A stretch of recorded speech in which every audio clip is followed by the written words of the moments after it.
Hi! మా క్వార్టర్స్‌లోనైతే సంరక్షిక group అయితే ఉంది. అదే మా సిఐఎస్ఎఫ్ ఫ్యామిలీస్ అనమాట. సిఐఎస్ఎఫ్ ఫ్యామిలీస్‌కి అదే లేడీస్‌కి అయితే సంరక్షిక అనే ఒక గ్రూప్ అయితే ఉంది. ఎవ్రీ సండే ఏదో ఒక ఈవెంట్ పెడుతూనే ఉంటారు. ఈ సండే ఓల్డ్ పంజీ వెళ్ళడానికైతే ఈవెంట్ అయితే పెట్టారు. బస్సెస్ అయితే 2 బుక్ చేశారు. మాకైతే సెకండ్ బస్ దొరికింది.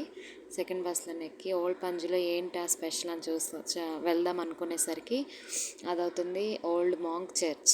ఈ ఓల్డ్ మాంక్ చర్చ్ ఓల్డ్ గోవాలో ఉంది. యాక్చువల్‌గా దీని గురించి చాలామంది వినే ఉంటారని నాకు తెలుస్తుంది.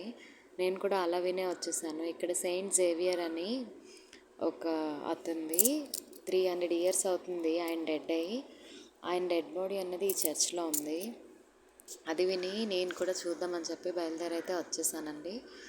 చూసేసరికి అక్కడేమో 10 ఇయర్స్కి వన్ టైమే అది ఓపెన్ చేస్తారంట. యాక్చువల్గా అది లాస్ట్ ఇయర్ ఓపెన్ చేశారంట. మరి ఇయర్ అయితే మరి చేయరంట. వాళ్ళైతే అలానే చెప్పేశారు. దాని తర్వాత ఏం చేస్తున్నాం, వచ్చాం కదా మాకు తప్పదని చెప్పి చర్చ్ అంతా అయితే ఈ విధంగా మీకు చూపిద్దామని అయితే చూపించేస్తున్నాను. ఆ మధ్యలో కాస్త పార్క్లా ఉందని చెప్పి అక్కడ కూడా కాస్త పిల్లలు మా లేడీస్ మేమందరం అయితే పట్టుకొని వెళ్ళిన స్నాక్స్ గట్టా పిల్లలకి పెట్టి మేమైతే అక్కడైతే కొన్ని సెల్ఫీస్ అయితే నీట్గా దిగాక ఏమైందంటే ఇలా పిల్లలు అయితే ఈ విధంగా ఆడుకుంటున్నారు. ఇంతే, ఇంకేముంది. నాకైతే ఈ ట్రిప్ ఈ పిక్నిక్ అన్నది అస్సలు నచ్చలేదు. అక్కడ ఫారినర్స్ కూడా చాలామంది వచ్చున్నారు. ఎందుకంటే యాక్చువల్గా ఆ డెడ్ బాడీ చూద్దామనే చాలామంది వచ్చారు. ఎందుకంటే ఆ డెడ్ బాడీలో ఉన్న విశిష్టత ఏంటంటే 300 ఇయర్స్ అయినన్నా అది ఇంకా ఫ్రెష్ అండ్ ఫెయిర్గానే ఉందంట. అది చూద్దామనే వచ్చాం. ఇంకా ఇది ఏమన్నా ఆర్కియలాజికల్ సర్వే ఆఫ్